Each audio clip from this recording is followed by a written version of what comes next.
UK, so I'm watching The Crown, and then all the horror that's coming from the palace about how they're being depicted. Brilliant. I'm watching it too. It's such a good one.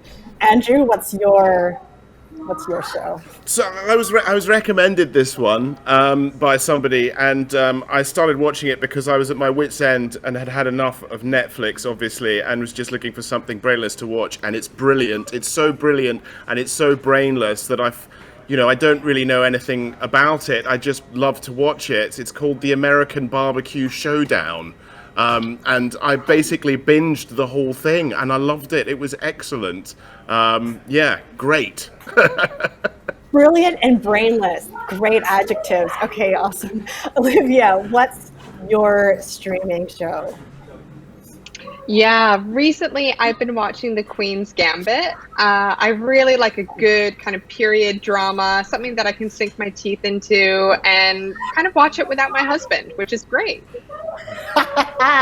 Good choice. Good choice. Last question, everyone. Justin, what's one thing you've done during COVID to keep yourself sane? Well, I mentioned it earlier. It's walking by the sea, critical. Lovely. So nice. Andrew, how about you? Well, for me, it's kind of like, yeah, I mentioned it in my tweet introduction. I haven't played my cello very much in the last couple of years, so COVID has been the opportunity to get it out of its case and scratch away, which has been joyous. That's fantastic. And hopefully a pleasure, not awful for your neighbors. That's great. Olivia, how about you? I've been trying to pick up a new hobby. I'm not incredibly creative when it comes to my hands or anything. I've tried watercolor painting, I've done the whole banana bread spiel, and I've failed miserably at making my own sourdough. So it's not about winning all the time. I think just trying new things to kind of, get a bit of a creative flow in there is quite healthy for the mind. That is awesome. I am one of those that adopted a puppy, which, hey, you might hear in the background at one point in time throughout this session. So there you go. Fantastic. Well, now that we know our speakers, we're going to move into a poll because we would like to hear from the audience on this first question. Can we raise the poll, please?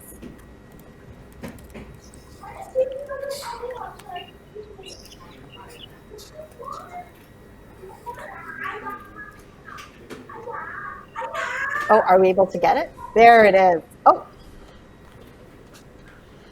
I think it's the previous one. Oh, excellent. People are already answering it. Fantastic. So I'm going to quickly read this through. What are the key advantages of a webinar?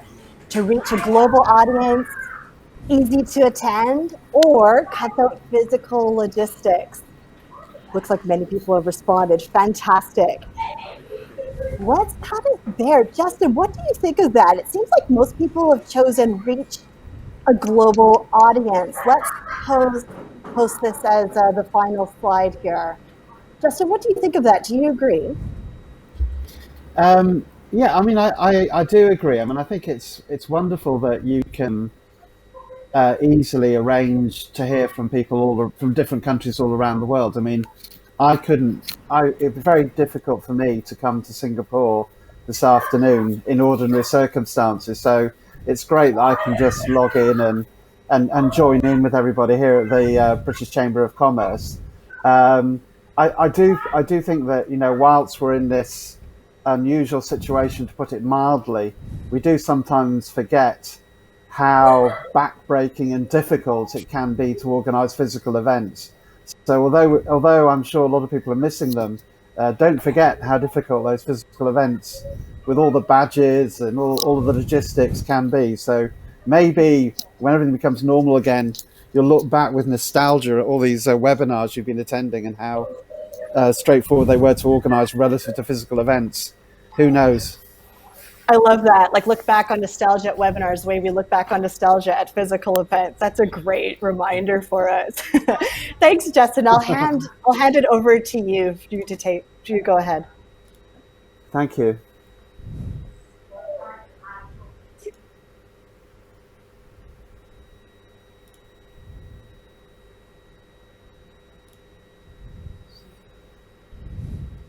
Whoops.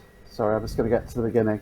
Okay, so this is my first slide, and I know this is a point that's often made, but I think with webinars, it's very important to understand the context in which we're operating, first of all, which is something that I just alluded to. But also, I think it's absolutely critical that you have a clear reason for why you are running a webinar. And I think that it really helps if your reason for running a webinar really chimes with the people that you're giving the webinar to. And also, I think you need to sort of think about, what kind of webinar you're delivering. I mean, are you delivering, for example, a very specialist tech information webinar, or are you delivering a more broader informational webinar? And also, I think you need to think through, who you're speaking to, what's likely to interest them. And also, I think it's important when you're preparing a webinar on a particular topic is to try to think about, what are the areas where you can help people learn, where you can really add value to the topic. So if you're if you're doing a webinar in an area which is pretty familiar and well known, you need to be asking yourself, how can we move this on a bit, or how could we approach this in a different way so people get a fresh perspective from it. I also think that from where we come from the Digital Leadership Forum, and I imagine for the British Chamber of Commerce as well in Singapore, it's really important to root a webinar in a community. If you're trying to run webinars cold, and by that I mean you don't really know who the people are that you're actually sharing the information with, then it can be quite difficult. And I think that's been one of the challenges of the current situation, is that people have had to do a lot of webinars reaching out to people who they can't physically meet. And so therefore there's sometimes less of a connection. I think that whatever you can do to nurture the community around a webinar is absolutely critical. And I think LinkedIn is very important for that, in terms of reaching out to people, talking to the speakers, highlighting the kind of content that you're going to be sharing. And also, I think it's important before you run a webinar, if you're creating a webinar, is to actually spend time with some of the people who are likely to be part of it and talk to them and find out, what are the sort of issues and the themes that they would like to have covered in the webinar. Also, content clearly is absolutely critical. And I think sometimes, when we operate in a corporate context, like we are doing now, is that we sometimes don't remember, how much content people are being offered at the moment. And I think that it's really important that you think about, how can you make your content in the particular topic that you're covering really stand out. So, that could just be a question of, could you get market leading companies to come and talk around the topic that you're discussing? Could you get top academics, for example? And I think it's always important to try to see if you can get someone who's going to offer a fresh perspective, something a bit different, so that people remember the webinar that you delivered and they've taken something away from it which they weren't expecting. And also I think it's important to be open-minded about the people that you get coming to the webinars as well. I mean, in the UK, we did a webinar with TikTok, sort of just pre some of the controversy, and it was absolutely huge. And people were streaming in to hear from TikTok and to hear what TikTok had to say. And everybody who was involved in the webinar was very excited, and the content was really interested them. And then another time we had a webinar, which is a very specialist webinar on blockchain technology. And we didn't have many people on that particular session. However, we did have who we knew was an industry specialist who was a real innovator speaking. And the people that attended that session got a lot of value out of it because we'd actually selected someone who was a real specialist and innovator in that field. And so I think that, when I say box office content, you need to be thinking box office content for your particular audience. And as I say, there are different techniques to follow in order to do that. So it's, market leaders, it could be an academic, or it could be a key specialist in a particular area, which is going to help people. Innovation for growth. I mean, that is one of my favorite mantras. You can't stand still with any kind of event. And I particularly think now with webinars and with the amount of webinars that are going on, you need to experiment. And, today we've had some music. We've been telling you, how we're dealing with COVID, our favorite streaming movies. All of that, I think, is good fun because it breaks down barriers and it makes the whole experience more enjoyable.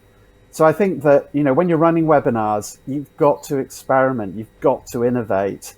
So how do you do that? Well, I was invited to a webinar the other day that was for 15 minutes, which I thought was quite unusual. The idea being that people are very time pressed. So this was a very, very short one.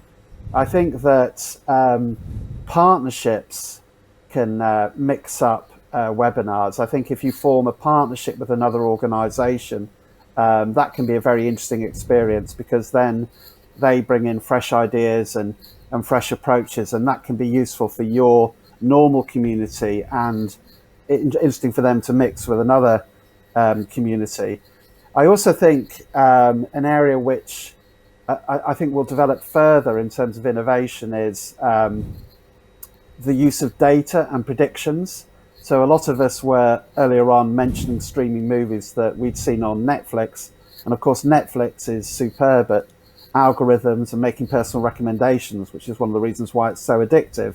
And I think that for webinars going forward, I think we are going to see people using data much more smartly in order to predict individual preferences for subjects and topics. And that will enable us to get, even better. But just to emphasize, just keep challenging your team, keep experimenting. And I think, I think we should all look upon ourselves as learners and beginners in this context. And then, sorry, I've just gone past my final slide. And then the final point is interactivity. I think interactivity is absolutely critical. So by that I mean polls, which we had earlier, chat, Q&A, videos, surveys, meet and greets. I think you've got to keep it really active, like a sort of puzzle, like a quiz. I think if the experience is too passive, then I think people will tire of it. And I think that people are spending a lot of time in front of their screens, so they need fresh energy, they need fresh ideas in order to keep them occupied and interested. Thank you.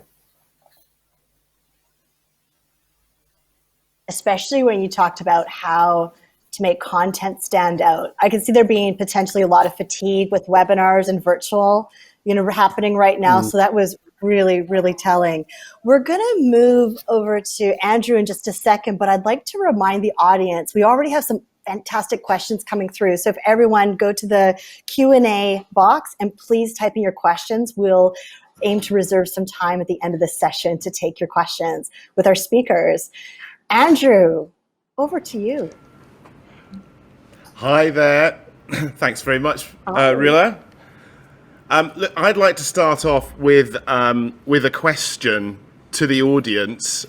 We've got this fun thing called Mentimeter, and so maybe if we could bring up the Menti slide, please. What I'd like you all to do is, I have a real pet peeve. I hate the word webinar. I think we need a better word.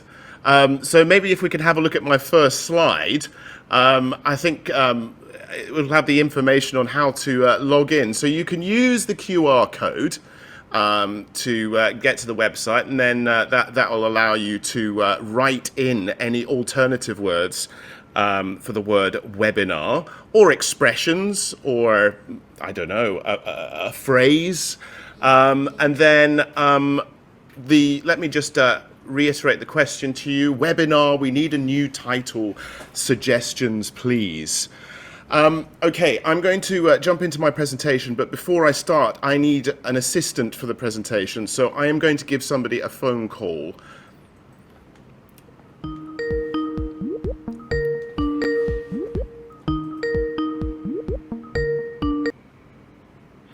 There we go. Hello. How are you? Hey, David. It's David Kelly.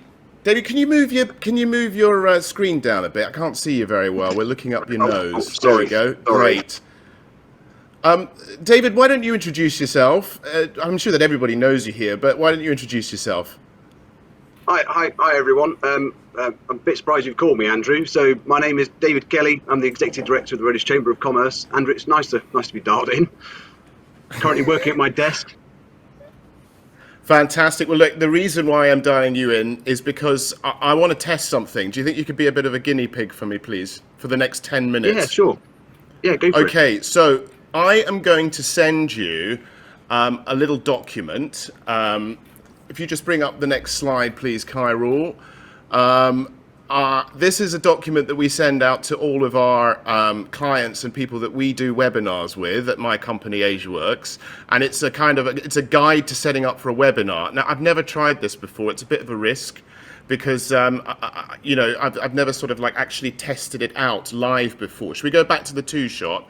And then basically, what I'd like you to do, I'm just going to WhatsApp that document to you right now so that you can get it.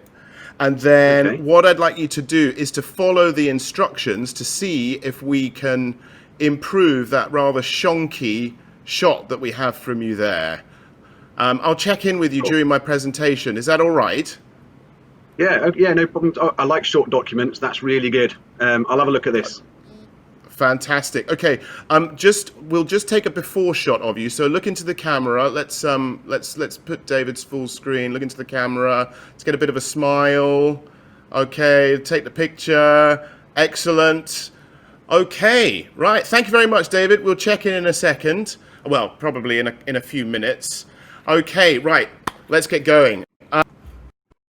To share a story with you all today. And it's a story, I think, because we're kind of getting towards the end of the year. I think it would be nice to reflect on what's happened to my company, AsiaWorks, in 2020. But moreover, as somebody who is now heavily involved in the production of virtual events sort of like this, basically, I thought that perhaps I could maybe dispense some practical points for you all to think about, maybe some things for you to go off and have a think about in terms of putting your own events on. So my story, basically, it starts here. This is the 8th of April 2020. This is a day after the circuit breaker kicked in.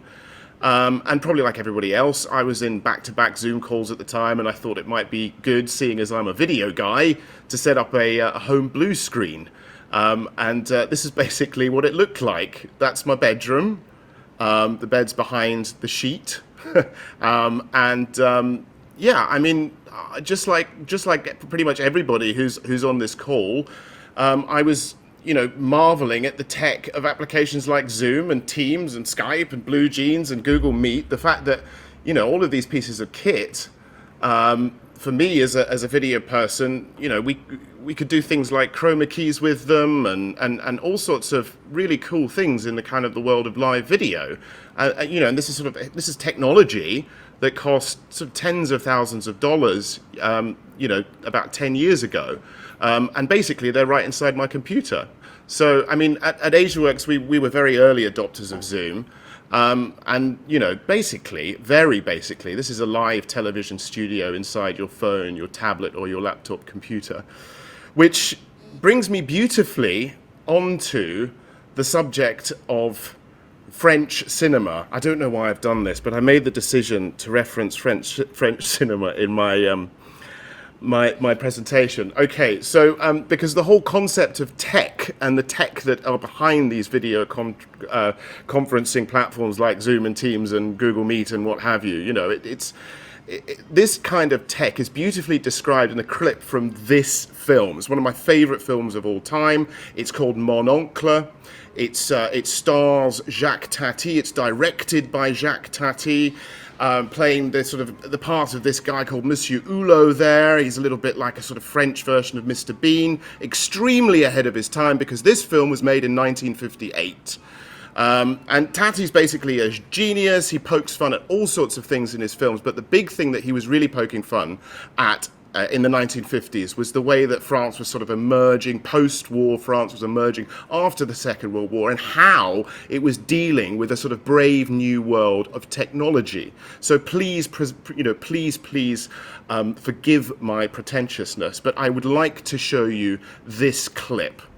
Let's play the clip. Because you see, tech is frightening. It doesn't make any sense. You see, what at first looks quite familiar, albeit beautifully designed, never works in the way you want it to.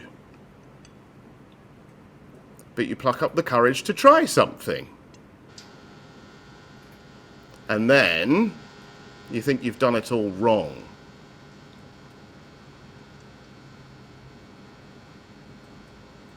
But suddenly something happens.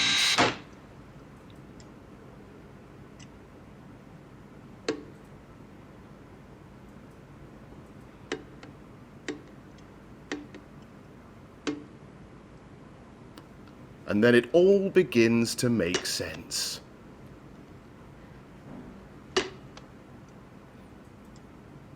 But the problem with technology is that we put our faith in it, and inevitably it lets you down. Now, you see, for me, this is exactly what Zoom and Teams and Skype and Blue Jeans and Google, etc., all of these different platforms, they're just tech. You can marvel at their brilliance, you can marvel at what they do, at the fact that you think you know how all the buttons work and the functions work. You can marvel at their potential, their share price, the breakout rooms, all of that stuff. But at the end of the day, they're just a tool. And in this next clip, just like with the Monsieur Hulot clip from Mon Oncle you saw, these tools have a nasty habit of letting us down. As we are called to meet the challenges and the opportunities of this pandemic, we have a chance to build something new. So let's build it together. Thank you. Merci beaucoup.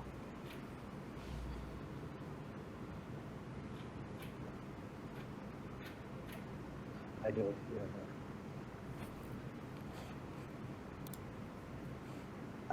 Linda, I think you're on mute, which is sort of the line of 2020. You're right. Can you hear me now, Prime Minister?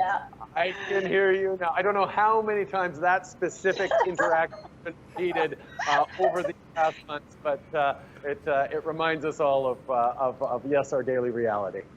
We're going to have a T-shirt with "You're muted." Now, Prime Minister, in your... So there you go. How many times has that happened to you on one of these things? Poor Linda. I hope that she can forgive me for showing that, but it was irresistible, and I couldn't help myself.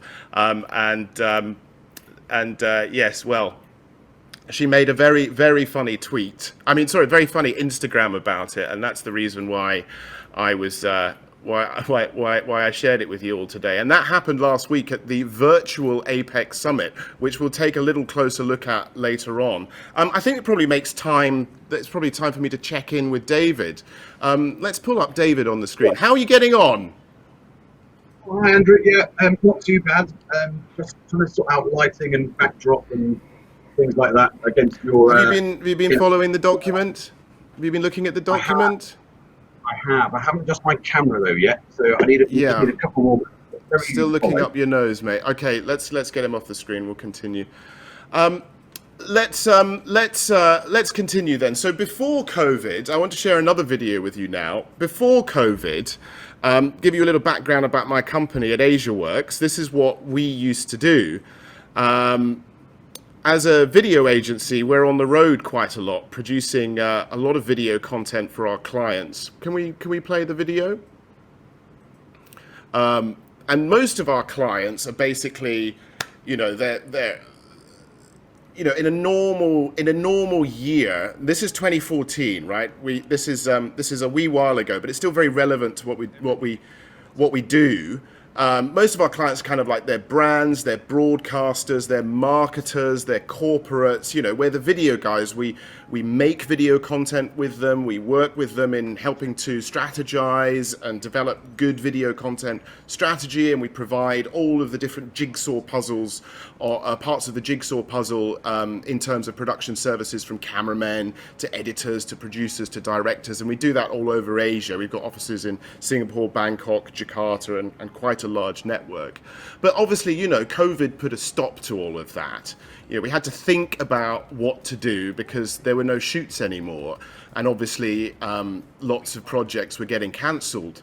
Back in April, we had to strategize about how to keep making money, basically, and ultimately how to survive. Now, one of the other things that we do at AsiaWorks, apart from the video content and the production services, is we have a long history in live television, and thank goodness for that. Personally, myself, back in the day, as a journalist and cameraman, I was reporting live from places like Afghanistan with people like Christiane and Amanpour in the early noughties. And more recently with AsiaWorks, we do regular live reporting from around the region, much less dangerous stuff like the Trump-Kim summit, for example, in 2017, and large events and summits like the Singapore FinTech Festival with clients of ours like Bloomberg, our good friend Haslinda. But it's not just for news that we do live stuff. We've been doing webcasting now, I guess, for probably about the last 10 or so years, helping companies and webcasting platforms as well to get their internal and external messages, town halls, summits and meetings streamed out live. But even after the experience back in April, when I built my little homemade blue screen studio, our company was really struggling because everybody was working from home and there was no work for us. Everything was happening in terms of contributing to webinars and online meetings from people's homes, in their bedrooms, in their studies, on their laptops, on their computers, and none of our clients wanted to spend any money, and especially not. The last thing they wanted to do is to spend money on video production back then. So we needed to think about how our production experience could lend itself to people contributing to these virtual events from home, and how to find a way to let people know about it, basically. And ultimately, in terms of the examples that we've seen, especially with the audio and the muting of microphones, to try and elevate what was already happening in the world of tech, which was this massive uptake in these platforms like Zoom, Teams, Skype, trying to sort of move people beyond just the tech. And the thing is that you had millions of people, and you still do, people around the world contributing to meetings and online events, and they're basically just looking at screens like this. Ahmed's got his virtual background blotching all over the place. Brian can't hear what's going on. Mimi's barely visible because she's completely overexposed. Jane is sitting there passively aggressively with her video off and muted. Goodness knows what she's doing. Siva, well, he's got a huge problem with his webcam. And Maggie, well, she doesn't even seemingly know how to set her webcam up. Now, the bottom line is, right? The bottom line is this sucks. This totally sucks. But how do you make your virtual events and your webinars suck less? Well, for us, it's very simple. You use tech as the tool, it's just a tool, and you use video production as the solution. So for us, it's about applying the fundamentals of live video production that's been around for ages. And all of this stuff comes naturally to a company like ours. And here are just a few of the virtual events that we've had to pivot ourselves into doing. similar to what we're all doing now at the moment. You know, we created what was a virtual production studio, if you like, for virtual events, where people were able to contribute from home. We created visually attractive, branded backgrounds. We worked with speakers to help them get, you know, much better pictures out of their webcams than they normally would, but not by confusing them with new bits of kit and extra stuff that we send them, just working with the kit that they have. And we were trying to do it in a way where we were helping them to develop more engaging presentations with live and pre-recorded video elements, a little bit like what Justin was talking about, collaborating with our clients to help them tell their stories and help those stories come alive through video rather than death by PowerPoint. And by helping produce other types of events. At the end there, we had sort of press junkets. We've been doing award shows. We did the annual business awards for the Chamber. Now, I'm sure that we'll all agree that virtual events are now here to stay. And there's no better example of that, going back again to what we showed from Haslinda before, which was the APEC summit that was held in Malaysia last week. Now, a signature of the APEC summit, actually it's the video before this one, I think is the one that we want to play. A signature of the APEC summit is a signature of the APEC summit is the leaders video. It's a photo op that happens with all of the leaders of APEC every year. And if we can bring the clip up, here we go. I'm sure that you've seen this before. You know, they dress up in the sort of national dress of the country that they're in. And it's always, you know, it's kind of the more sort of light-hearted bringing together of global leaders together. But obviously this year in Malaysia, they held the event virtually. And we had a little sneak peek of what they did for the leaders photo this year. But yeah, let's have a look at it again. This was the leaders photo op this year. Now, what this tells me is that if these guys have got with the program, well, I think it's pretty clear this stuff really, I mean, it's not going away. I mean, 2021 will be the year of the virtual event, I'm sure of it. The virtual summit, the virtual global leaders. I mean, everybody's doing it already. It's a no-brainer. But my thought is that let's just have a look at the slide again of all of these leaders doing their virtual photo op. My feeling is that, you know, behind the closed doors of the event, what would this scene look like, you know, without the public or the media? I think it'd probably look a little bit like this. You know, everybody would switch their video off and mute themselves, and the poor Malaysian PM would be stuck up there talking into what he thought was a black hole. And basically, you know, it would be a largely frustrating event. Okay, let's, I'm almost there at the end of my presentation, but I think what we need to do is go and have a final look at David's shot. Ho-ho! What a difference. Yeah, that's good. That's really good. So clearly you did read the document. Was it helpful? This is what the thing I want to find out, was that document helpful? It really was, actually. And there are two main learnings for me, Andrew, in your document. One is lighting. I didn't realise how much the window in the background made your face look so dark. So you've got good lighting on your face and you can see much better. So I think I just closed the blinds behind me and just sort of centralising the image was really helpful as well. So those are my sort of two key takeaways from your document. And the eye level of the camera as well. Because I'm always working on a laptop, so I've just raised it up with a few books. So I've sort of bodged it, but I think it looks much better. I think it's great. The only thing that I would say is probably move the banner to either the left or the right, so it's a little bit behind your shoulder, and we can actually read it. Yeah, maybe something like that. Yeah, something like that. So you still remain center frame. Yeah, it'd be something like that. Very nice. Very good. Well, look, maybe maybe we can get you back during the Q&A just to have a further conversation about some stuff, because you're a real expert at these virtual events now. I mean, I think the organization that is winning at virtual events in Singapore has to be BritCham.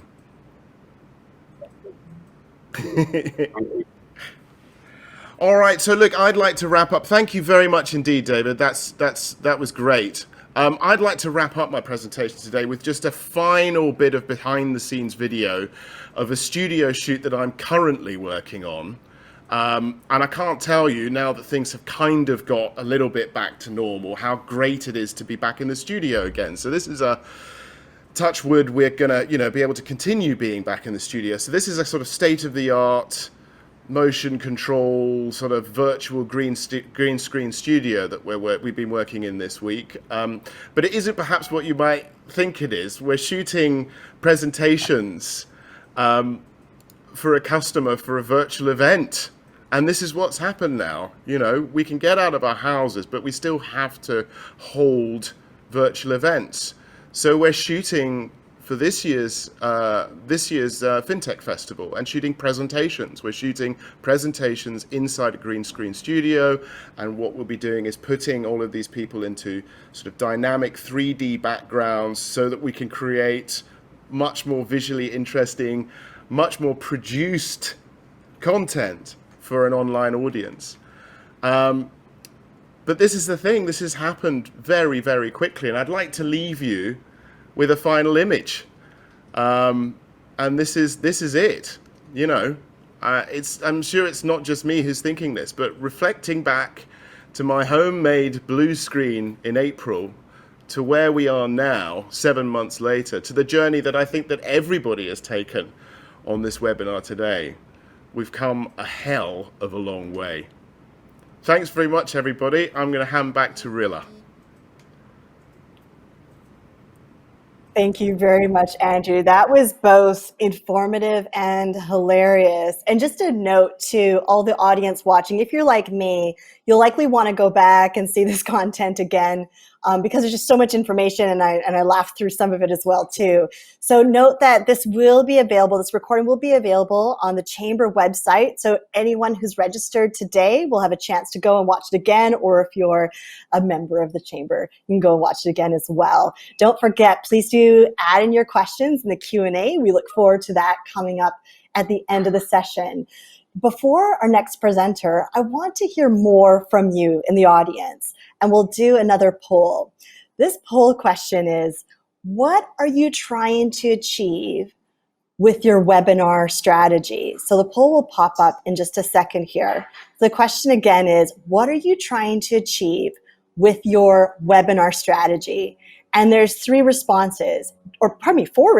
Drive registrations, drive engagement, drive thought leadership, or all of the above. Let's give it another second. Olivia, I'll appreciate your feedback on the results here. Yeah, what I'm seeing so far is all of the above, and I think that's probably the winner. And interestingly, yeah, we're trying to cover a lot with one form of event. And how do we know we're driving efficiencies and ticking all of these boxes when driving registrations, driving that engagement and thought leadership? Which one are we doing really well? Where are we over-indexing, and where can we improve? So good thing I've got some tips and tricks on how we can cover that today. Fantastic. Great. Well, I just want to thank everyone again for having me today as part of this incredible webinar. We've heard a lot of really great stuff coming from Justin and Andrew. And I think, what Justin was really able to bring was this beautiful 36,000 foot view of what your webinar should be and what the purpose is, and really making sure that you have a very clear vision with what you want to achieve with that webinar. And then Andrew just talked about, how do you make sure your webinar doesn't suck? How do you make sure that you have these very effective tools and solutions in place so you can drive an impactful webinar to really reach those goals, whether it is driving those registrations to get the right audience, to consume your content, drive engagement, and also potential thought leadership afterwards. So what I'm going to talk to you guys about today is really making sure how we bring this to a tactical level, thinking about how content is the glue for your webinar strategy moving forward. So I'm just trying to get connected to my clicker at the moment, and I think I am ready to go. There we are. So ultimately, you have planned this webinar. You know exactly what you want to drive. Now it's really about how do we promote it? How do we make sure that we have the right audience attending?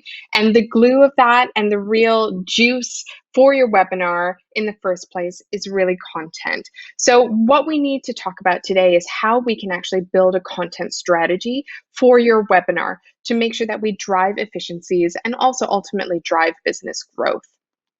So what we see for the most part is we see the three common phases when we're looking at promoting any form of event. And due to COVID, you're predominantly going to be looking at webinars moving forward. So the awareness piece is really about, driving those signups, really teasing out the event that you have in place, and then also driving engagement during the event itself. I was actually attending a LinkedIn live stream this morning, and we actually had to have a tiger team of LinkedIners really trying to drive that engagement and the chat with our fellow audiences within the event itself to make it as engaging as possible. And this is something that we can't forget. We can't just say, all right, the lights are on, the webinar is rolling. We actually need to be just as much on during the webinar itself as we were with the promotion piece. And then also, how can we leverage webinars to really drive long-term thought leadership and business growth? I mean, LinkedIn is often seen as a platform to drive leads as well as drive thought leadership. And how can webinars actually play a role in that itself? So a couple of areas that I think we can also look at in really getting to think a little bit bigger with our content strategy and our webinar promotion strategy is here are a couple of ideas that I have for you. So pre-event, obviously you want to drive those registrations. You want to showcase value for the sign up. And I think our audiences are getting more and more sophisticated. We're getting bombarded with more events and more content than ever. We're in front of our screens all day. I mean, I don't know about you, but I've had at least 6 Zoom calls today.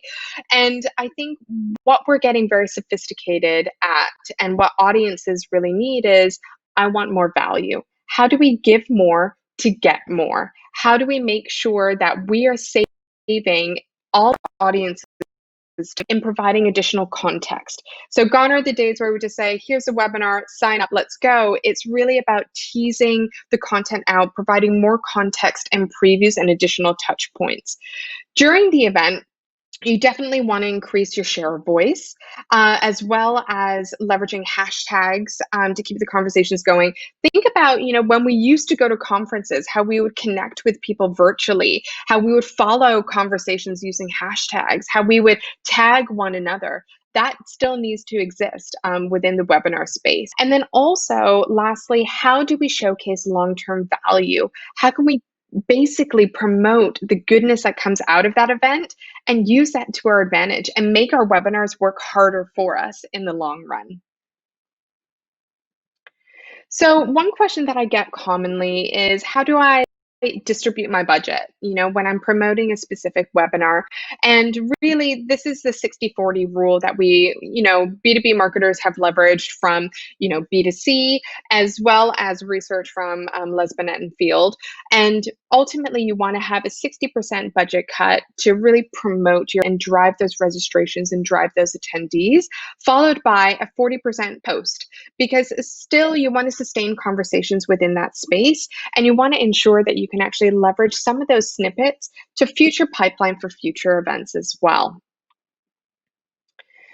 And next, what we have is just a couple of content ideas in terms of what are the best ways to drive registrations, or rather, what kind of content is the most effective to promote your event and to ensure that you stand out, because I think I've heard it before, we're actually facing a tsunami of various webcasts and a lot of content that is coming through digital mediums. So it's very, very important to stand out in this space. So a couple of areas that you can explore, and you will get all this material post this webinar. So I'll leave some of it for you to read as well. But really, You have to showcase how easy it is and obvious it is to register. I can't stress this enough that we just think, having one register call to action just in the text is clear enough. We need a lot of reinforcement in our messaging. Spotlight your speakers, really bring them forward, because also exactly what Justin said is, how do you make your webinar incredibly unique? And bringing different expertise and diverse opinions to the table and putting that in your promotion material is incredibly important. Talk about the exclusivity of the webinar. And make sure that you use deadlines and a sense of urgency. I don't see this enough. Where is the T-1 week? Where is the T-3 days to the webinar? Because again, you need these additional touch points to consistently remind your audience. And with that, I mean, you're also being, again, bombarded by so many other pieces of content. You need that constant reminder and also build that tension, because in a way, we've almost lost that sense of time when it comes to virtual work environments and also engagements as well. So building that tension is key. And then also FOMO messaging, making sure that you have that edge when it comes to your positioning of the webinar. For example, all the best IT in the industry will be in attendance. Don't miss out. And then what I love is any kind of behind the scenes, exactly, what Andrew shared earlier in terms of behind the scenes of how you're actually piecing this video together, any form of highlights or any snippets from previous webcasts, testimonials, and any teaser slides that you may have could be incredibly effective. So what's the timeline? Well, ultimately, you want to launch your promotional materials or your content approximately 4 to 6 weeks out. And with that, you're getting narrower and narrower and really building up that tension. You want to make sure that you have broad awareness followed by, one-to-one in-mails to really urge your audience to register. And then also about 2 weeks out, I'd recommend that you actually refresh your creative as well. Pause anything that's not performing well and really ramp up the top performing content that you have, and make sure that you have that last chance messaging go out. So this is an example of Refinitiv. This was probably the earliest example and one of the fastest movers when it came to the COVID webinar sensation. So Refinitiv actually just launched a webinar very, very quickly once COVID was kind of up and running. And what I loved is that they were trending on trending topics. And also they were really making sure that this could to the times. You could see the speaker faces. And, this was really an exercise to build trust during times of uncertainty. And Marketo, this is again a great piece of promotional content. It's very clear, it's very consistent, very easy to recognize. They've got multiple call to actions that it's a webinar. They're using hashtags. All the details are there, the time, the date, the stakeholders. It calls out the format webinar. Call that out multiple times in your content and really making sure that your content stands out and at a glance, because the visual follows. You go straight to the image. That's the visual real estate. And you need to make sure you park and hold the attention of your audience with all the details necessary. So what we're going to talk about next is, engaging attendees and also non-attendees. So this is during an event itself. So a couple of content ideas that we have here is take photos or videos of the speakers hosting the webinar and sharing this on your news feed, and capturing any kinds of nuggets of wisdom or one-liners or quick tweetables alongside any of the images that you share is really impactful. Just really kind of digesting key takeaways for expanded audiences. You can also use webinars to craft a quick blog or a quick article, or even just leveraging the questions that are being answered as a piece of content, and keep an eye on the conversation that's going. I know I mentioned earlier I was on a LinkedIn live stream this morning, and what was so great was that we had a team either seeding questions or responding to any kind of questions or engagements to make sure that it was a two-way conversation. That's one thing that we tend to forget with certain webinars, is that, we need to make sure that we're constantly engaging with our audience, or your team is doing that on your behalf, which is incredibly important. And one way that you can also do this simply with a Zoom call is also just getting your attendees involved as well. You can pause midway in a presentation or a webinar and just ask everyone to pop their videos on and, smile, give a thumbs up, really showcase that we're in this together and that we were all present and a part of this webinar itself. And it also boosts participation in the webinar as well. And one thing that I would love to talk about is employee advocacy. Employee advocacy is so important, making sure that your teams and your organization is on board with this webinar and really seeding this information out across their networks or whichever networks that you choose to leverage. And lastly, let's chat a little bit about, the last goal, which is driving thought leadership. And I think this is often overlooked because, we've promoted the webinar, we've launched the webinar, and it was an incredibly engaging session.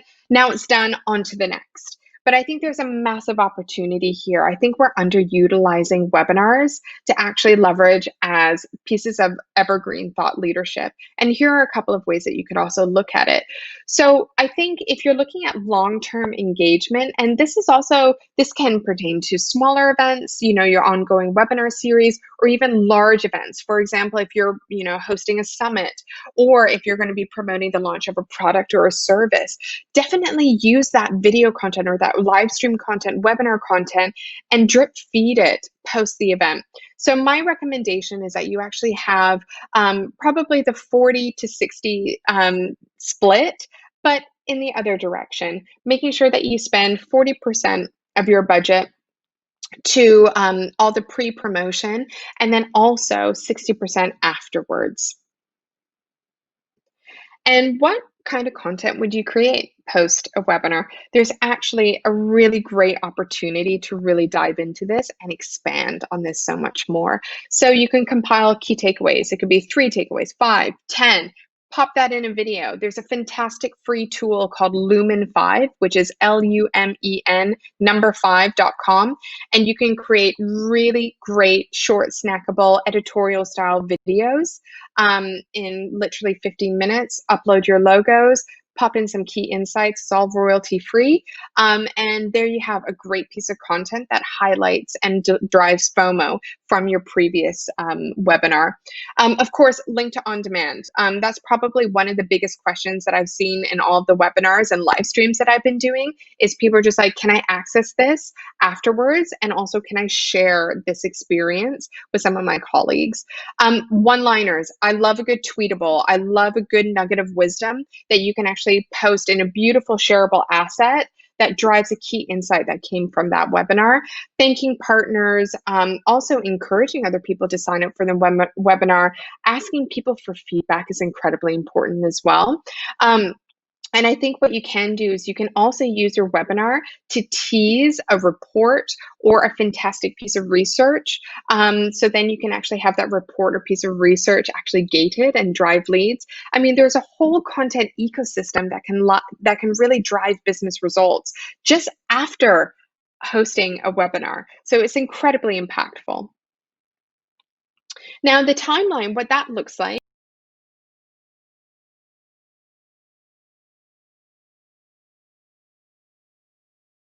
for example, a post-webinar pack. And also, I think I might have been frozen, but I think I'm back. Also 1 month out is how do you expand on build out that evergreen content, any kind of blog posts, interviews, and also gated content as well. So with that being said, GE Digital did a fantastic job with this. And this is a 45-second video that was recapping what they covered in a recent webinar. They had a trending topic, which was IoT. They also leveraged their internal speakers very beautifully. And this piece of content is a short, digestible video that can be seen on mobile. And we also have to remember is that 80% of our traffic actually comes from mobile. So anything that's short, snackable, to the point, something that I can take away immediately and also immediately share is highly, highly valuable. So ultimately, what you can actually create is out of 45 minutes, you can almost create 20 pieces of content afterwards, whether it's blog posts, one pagers, visual assets with key quotes, highlight reels, video ad clips. I think webinars are such a great gold mine to really pad out your thought leadership after the event has actually happened. And this is something that I would love to see a lot more of. Right. So that is all from me. Hopefully, with all of our powers combined from this session, from Justin's incredible, 30,000 foot view, we also saw, the right solution with Andrew, now to content tactics in terms of how do you promote your webinar. So I'll hand it over to Rilla. Brilliant. Thank you very much, Olivia. That was fantastic. Everyone, this is now time for the Q&A session. Please do add your questions into the Q&A box. We'll do our best to get to all of them. And if there's some missing, we'll post the responses later in some way to keep you updated. So the first one, Justin, the first one is come in for you. This is from Derek. He asks, what's an example of successful interactivity that you've used in a webinar? For interactivity, I think it could be on many levels. I think I really like it personally when you're running a webinar and there is chat going on amongst the participants, and they're actually helping each other. So they're posting questions to everybody, and then individuals who are on the webinar are jumping in and answering those particular questions. And I also like it when speakers get in and answer those questions too. So I think one thing we need to be aware of is that not everybody is comfortable with going on video, for example, to ask a question, which is what some of the platforms allow you to do. So some people prefer to be able to sort of text questions or send them through the chat rather. So I think high levels of interactivity for me are when people are wanting to ask lots of questions to the speakers, which is a great sign. And then I think also lots of Q&A chat going on amongst the participants, helping each other and supporting each other. And then also I think the actual organizers of the webinar themselves jumping in and giving links and saying, well, you can find more on this here and things like that. So a very sort of dynamic, interactive chat feature which is being used by everybody, is with people helping each other and collaborating, I think is really a good sign of interactivity. That's great. Thank you very much. The next question comes through from Susan, and this one's directed to Olivia. So Olivia, in your presentation, you recommend starting to promote your webinar 6 weeks ahead of time. I currently have stakeholders in my organization that are approaching me with a webinar idea that they want to launch in 4 weeks. What timeline do you recommend working to from inception of an idea to webinar launch? And then there's a second part to this question. How do I convince my stakeholders of this longer timeline when they don't understand the effort it takes to building a successful experience? Yeah, thank you so much, Susan. That's a great question. I think what we're trying to avoid here is promoting a webinar in 2 weeks' time, because I think what's really interesting is, according to the Big Book of Webinar Stats that actually exists, is this big book of webinar stats, which is quite impactful. You actually see that 12% of registrations happen 4 weeks out, and you don't want to miss out on that pool of audience as well. And we also need to think about our audience's point of view, where, think about, how your audience will have more space in their calendars if they plan at least a month out. So you want to carve that space out for you, and also building an audience journey throughout. Whereas the longer runway that you have, you can actually insert additional touch points to really promote your audience and remind your audience about the webinar that's happening, because we are seeing this incredible increase. It's like a hockey stick in terms of just the volume of content that demands our time, which is just like webinars, right? So ultimately, when you want to start planning your webinar within around 8 weeks, and then you want to start promoting it around 4 to 6 week mark, so you can actually get your audience's calendars, and making sure that you build that beautiful audience journey with additional touch points to create that mental availability for your event. Brilliant. That was a great question. Thank you so much, Olivia. I've got a question now from Taylor. I'm going to put this one to Andrew. So Taylor says, we've been using Zoom webinars at our firm. I'm very interested in the actual technical aspects of this presentation. How have you embedded the speaker videos and polling in a branded background? Was this pre-recorded and then edited? A little off topic, but we are always looking at ways to elevate our webinars. Aren't we all, Taylor? Andrew, how would you respond? Well, I think the simple answer is that there are already so many ways that we can elevate our webinars, and I think that obviously a lot of that has been discussed already. In terms of kind of what we're doing here, is we're using basically the elements of live television production, which involves a bit of vision mixing in the background, for which we use a piece of software, and we're also mixing audio, and we're using elements of taking graphics and graphic design to design the backgrounds. But it's basically taking those elements of television production and live television production and just applying them to what we're doing right now, and then fitting that into a Zoom call, and we can make it compatible with Zoom or Blue Jeans or any of the other video conferencing platforms out there. Brilliant. Andrew, I want to keep you on here because this relates to another question that has come up. And Olivia, I think this will also, I'd like your comment on this question as well too. So Olivia, you talked about LinkedIn Live in your presentation. And then Andrew, you just spoke about, the production. So with LinkedIn Live, it's the live element and there's the chatability, and then versus the production. So when do you choose which one? How do you decide to use one versus the other one? Why don't you go first, Olivia? Sure. I think when you're looking at a big tentpole event where you want to capture a specific audience on a specific platform, it really goes back to Justin's fundamental questions, where it's like, where's your audience? How does your audience want to be reached? And also, there is a huge element of production time and value that comes into hosting a LinkedIn Live event. So we just hosted our APAC Tech Connect research, and that was one of our big tentpole events that really kind of deserved that live element where you wanted to be positioned as a thought leader, whereas webinars can really be, an always-on element to your content strategy as well, because I think there's a little bit more, there's less intricity. No, I'm not saying that word correctly, but it's not as intricate as, hosting a huge LinkedIn Live event. So over to you, Andrew, to add on to that, especially since you're the production master.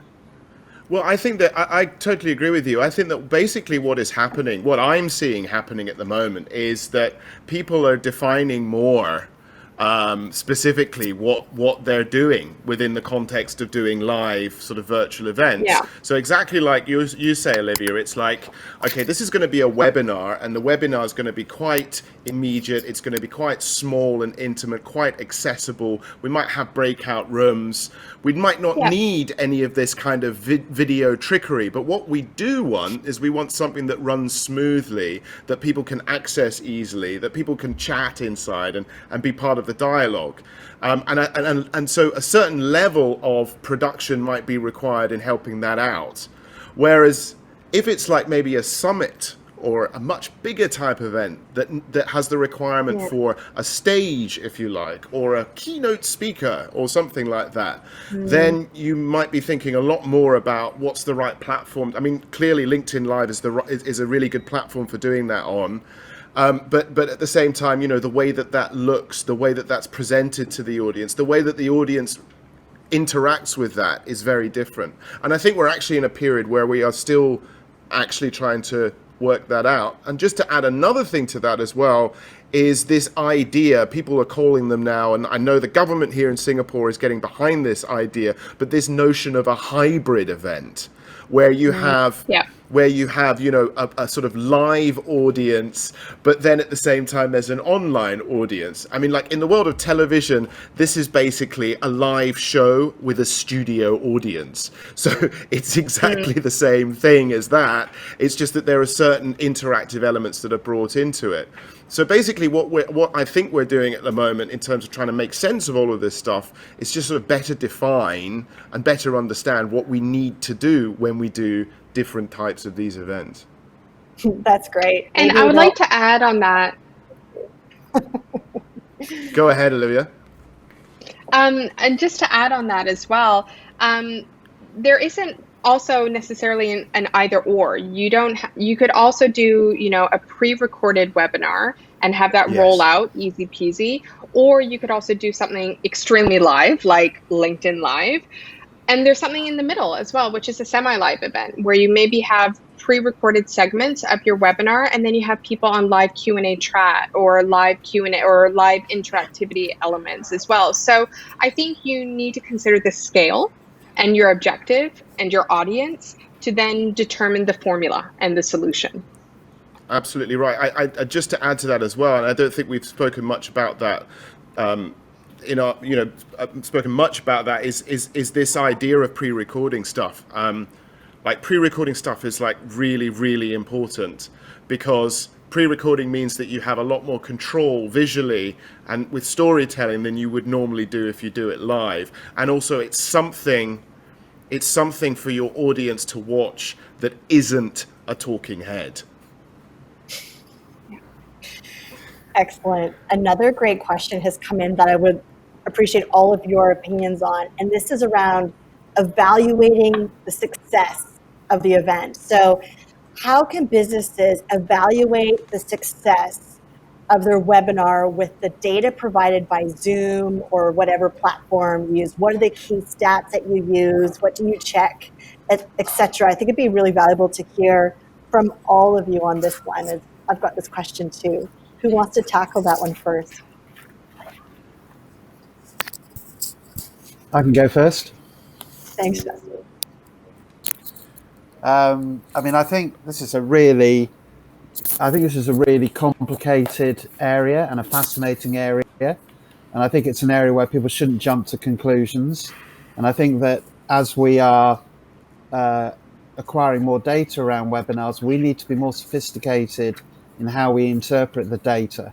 So in some recent examples that we've experienced are that we've been running an AI training academy with Intel, and one of our measures has been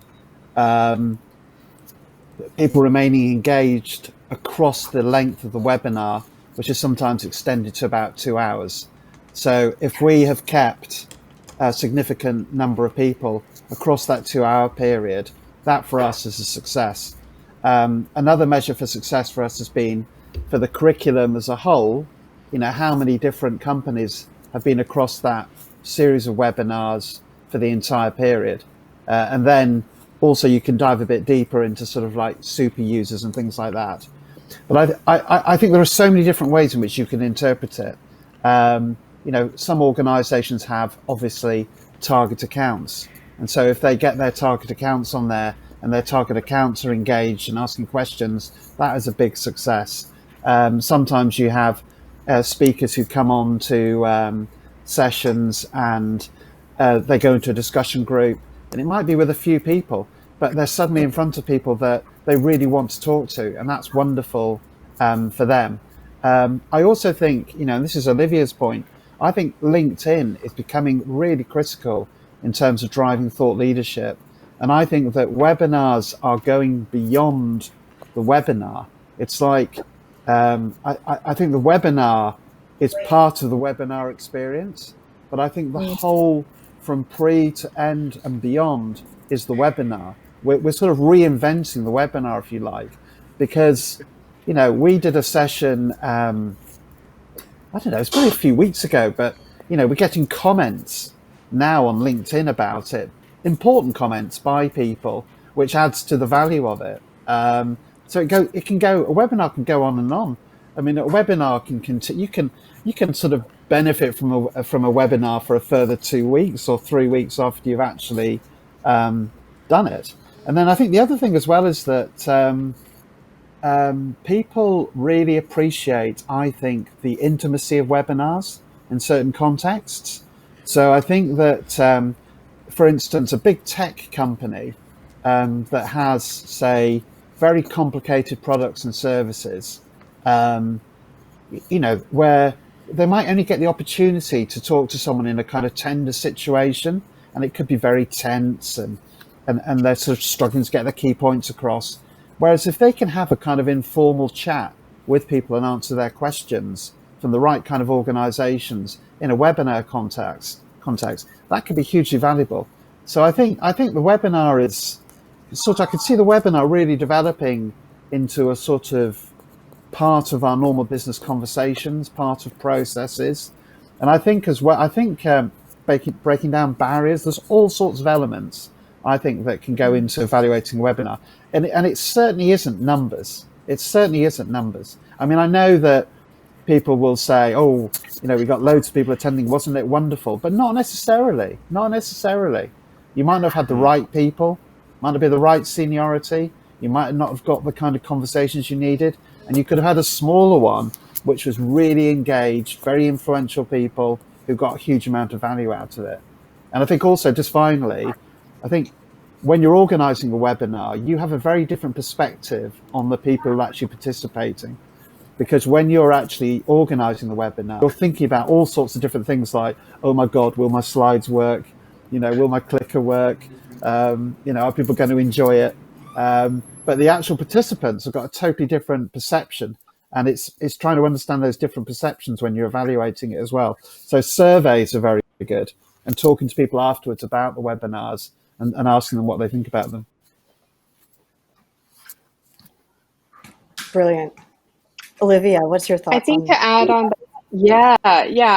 a lot. Because it just so happened that I attended a live stream this morning, and what was so interesting is that marketers are starting to really look at metrics in a very different way, because we're potentially entering a new era of marketing, which is so exciting because of this digital transformation acceleration as a result of COVID. Now, that is also to say, webinars may not be new, but how they have become so deeply ingrained in our day-to-day is. So there are things that we need to start looking at. We need to start expanding our horizons and looking at different metrics. Justin raised a really great point. Something that we do often at LinkedIn is we run these CMO roundtables, where it's maybe a group of 7 CMOs together in a webinar discussing. Now, making sure every seat is filled, that's a success in my books, and knowing the quality of the conversations there. But I think we can't really peg ourselves anymore to just registration rates. We need to look at drop-off rates. We need to look at engagement rates. We need to look at the ratio between the sign-ups and the attend, and being able to test and learn to identify where benchmarks are. Because I think this is kind of where we're in this new frontierish era when it comes to how actually webinars, they used to almost be like a nice to have. Now they're a have to have. So we need to expand our horizons on the metrics and the measurement front and how we determine success. Is it really, making sure that a customer attended and that you had a follow-up conversation that led to a sale? We really need to start also linking our business growth goals with these events. Brilliant. Andrew. There's 2 things you said there, test and learn. And I think that across the board, in pretty much every single aspect of putting on a webinar, you need to test and learn. I regularly say to people the 3 rules of webcasting are test, test, and test. And that's, it doesn't matter whether you're talking about your content, your engagement, or your tech. It's as simple as that. I mean, I think a few other things for me is I think, one thing which is a constant, doesn't matter how big your audience or how small your audience is, I think a really important piece of data is how many people can you hold from the beginning to the end of your webinar. But I think fundamentally, kind of another thing that you were talking about earlier, Olivia, is this sense of purpose. If you don't have a clear sense of what the purpose is for your webinar, then it's going to be very hard to test whether it was a success or not. I think that's really very, very key. A good example of that might, we've found ourselves doing quite a lot of work with the National Geographic Channel, because they have lost the ability during this period to have their explorers travel around the world telling people about what they're doing, what they're exploring, what pictures they're taking. So all of that education piece to school children, that internal piece to other members of National Geographic Society, the seminars, the talks that they do, that's not happening. But suddenly the webinar has become this amazing platform for them to do that, but do that in a really, really intimate and special way, kind of to what you were talking about, Justin. And what's amazing about that is that the purpose suddenly becomes, well, we're providing an exclusive money can't buy experience by allowing you in your living room to log into a discussion and peek behind the curtains of a small group of National Geographic explorers just talking to each other and sharing their work. That's really different from many of the other virtual events that we're kind of used to attending. So yeah, it's a really fascinating area, but very, very hard to measure. Fantastic. I want this question, Justin, I want to start with you because you talked about being able to hold attendees for 2 hours engagement. So this question, let's go to you first on this one. We've seen huge drop off from registration to attendance on the day. What is the average no-show rate? Oh, so this is before. So no-show rate for a webinar. And how do you ensure you're converting registrations to attendance? Can you talk to how you get like high registration, getting them on? Well, we've done that. That's something that we've suffered from that, and we don't really understand it. And we're tracking that. And sometimes you find that the registration versus attendees, you get a high number of attendees relative to those who registered. Sometimes you don't, and sometimes it's baffling, and sometimes, frankly, it's dispiriting. And you need to manage expectations because, if you're in a position where you've had 1 million registrations and everyone's like, wow, we've done it, it's fantastic, and then you only get a really small number of people showing up, it's like people, what do we do wrong? What happened? I think we need to understand that we're operating in a totally different context. We must understand that. It's very easy to forget. It's like we are all in this virtual world. We're all, I think, Olivia was saying that she'd had 6 Zoom calls. I mean, I'm guilty of that as well. I mean, you have so many meetings now because there's no physical barriers. And I think that you get a bit blasé sometimes about commitments to things online. And I think, if anything, we need to, sharpen up the etiquette, if we can, around webinars. I think that we should somehow make it clear to people that, this is like a dinner party. Preparations are being made. You're expected. It's impolite not to show up or not to actually let us know that you're not coming. It's a bit like a physical event. You've got to try to sort of transfer the etiquette and the management that you would expect around a physical event to a virtual event. Now, some of that depends upon you delivering high quality webinars. But I agree it is a challenge, but sometimes it's utterly unavoidable. And like last night, the night before, there was a webinar I really wanted to go to. It was right in my sweet spot.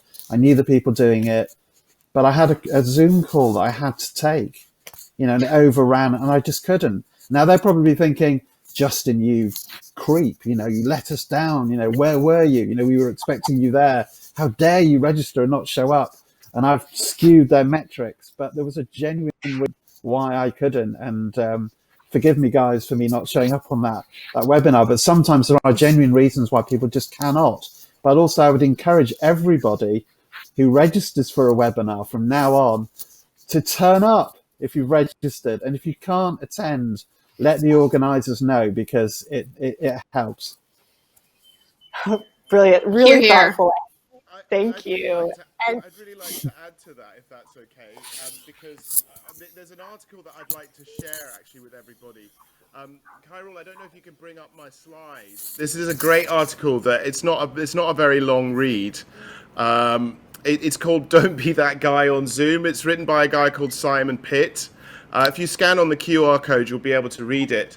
But basically, it's kind of talking to what Justin's talking about. It's like we need a new etiquette for all of this stuff. You're not going to find it in Debrett's 1769 Guide to Etiquette. There's no answers for us in this. But it's everything from kind of what I was sharing in my presentation, this sort of passive-aggressive switching off your video, to exactly that, signing up for a webinar and not turning up. But I do recommend this article for kind of getting one's brain thinking in that way, and it's very good. That's fantastic. Olivia, do you have anything you want to add to that?